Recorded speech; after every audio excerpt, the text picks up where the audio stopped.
আসসালামু আলাইকুম রহমতুল্লাহ। প্রিয় ফ্যান ফলোয়ার ও বন্ধুবান্ধববৃন্দ, সবাই কেমন আছেন? আজকে আপনাদের সামনে একটি বিষয় নিয়ে আমি কথা বলবো, যে বিষয়টি আপনাদের সবারই জানা, কিন্তু এখন মানুষের মধ্যে সেই বিষয়টা আর নাই। মানুষ সেটাকে এখন ধারণ করে না, এবং অনুসরণের দিক থেকেও মানুষ সেটাকে আমল করে না। বর্তমান প্রজন্ম, যুব সমাজ, এদের মধ্যে একটা অস্থিরতা বিরাজ করছে, যে অস্থিরতাটা তাদেরকে দিন দিন বেয়াদবির দিকে নিয়ে যাচ্ছে, যেটা মানুষ বা বয়স্ক যারা তারা সহ্য করতে পারে না, কিন্তু বয়সের ধারবারের কারণে তারা সেটাকে মেনে নেয়। কিন্তু আমাদের সময় বা আমরা যখন ছোট ছিলাম, আজ থেকে 30 বছর, 20 বছর, 50 বছর আগে, আমাদের মধ্যে যে একটা শ্রদ্ধাবোধ, পারস্পরিক একটা শ্রদ্ধাবোধ ছিল, স্নেহবোধ ছিল, সেই বোধটা এখন আর বর্তমান প্রজন্মের মধ্যে নাই। কেন নাই সেটা বলতে পারতেছি না। আস্তে আস্তে মানুষের ভিতর থেকে, ছেলে মেয়েদের ভিতর থেকে শ্রদ্ধাবোধ উঠে যাচ্ছে। ময়মুরব্বীকে যে শ্রদ্ধা করবে, সেই শ্রদ্ধাবোধটা এখন আর তাদের ভিতরে নাই।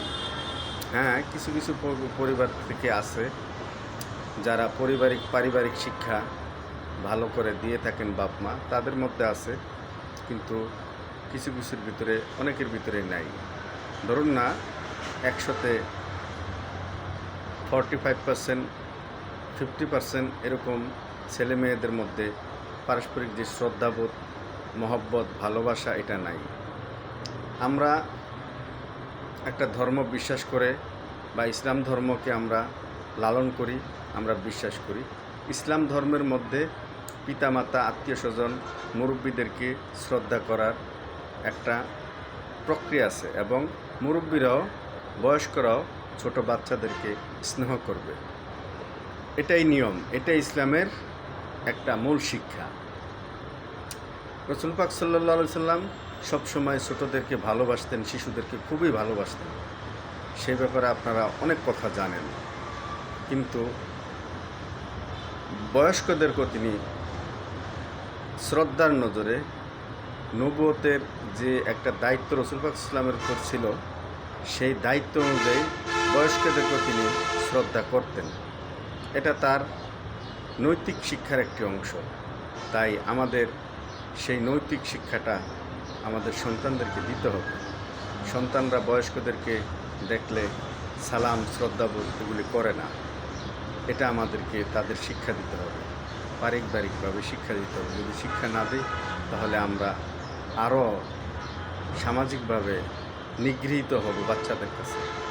বর্তমানে যে বাচ্চারা, ছেলেমেয়েরা, উঠতি বয়সের ছেলেমেয়েরা যে সমস্ত সামাজিক বা যে সমস্ত খারাপ কর্মকাণ্ডে জড়িয়ে পড়ছে, সেটা একমাত্র পারিবারিক শিক্ষার কারণে। তো আমরা চেষ্টা করব সন্তানদেরকে সঠিক শিক্ষা দেওয়া, ইসলামী নৈতিকতা শিক্ষা দিয়ে তাদেরকে পারিবারিকভাবে একটু ডেভেলপ করা। যদি না করি, তাহলে আমাদেরই ক্ষতি হবে। কেননা আমরা একদিন চলে যাব, তারা দুনিয়াতে থাকবেন, তখন তারা আমাদেরকে ভুলেও মনে করবেন না। তো তাই আমরা আমাদের সন্তানদেরকে নৈতিকতা শিক্ষা দিব, এবং মানুষের সাথে ভালো আচরণ করা, ময়মুরব্বীদের সাথে ভালো কথা ব্যবহার দেওয়া, এগুলি আমরা বাসা থেকে বা আমাদের পরিবার থেকে শিখে দিব। ইনশাআল্লাহ আস্তে আস্তে সমাজ পরিবর্তন হবে। সমাজের এই বিজ্ঞানটা, যুব সমাজের উঠতি বয়সী ছেলে মেয়েদের যে অর্থাৎ তারা যে সঠিক পথে সুন্দরভাবে পরিচালিত হইতে পারে, সেটা যেন আল্লাহ ঠিক করে দেন। আমরা আমাদের সন্তানদেরকে দায়িত্ব সহকারে পারিবারিক শিক্ষাটা দিয়ে দিব, চেষ্টা করব ইনশাআল্লাহ। সবাই ভালো থাকবেন। যে বিষয়টি নিয়ে আলাপ করলাম, আসলেই চিন্তা করে দেখবেন, এই বিষয়টি খুবই জরুরি বর্তমানে। তো ভালো থাকবেন সবাই। ভিডিওটি ভালো লাগলে একটু শেয়ার করে দিবেন।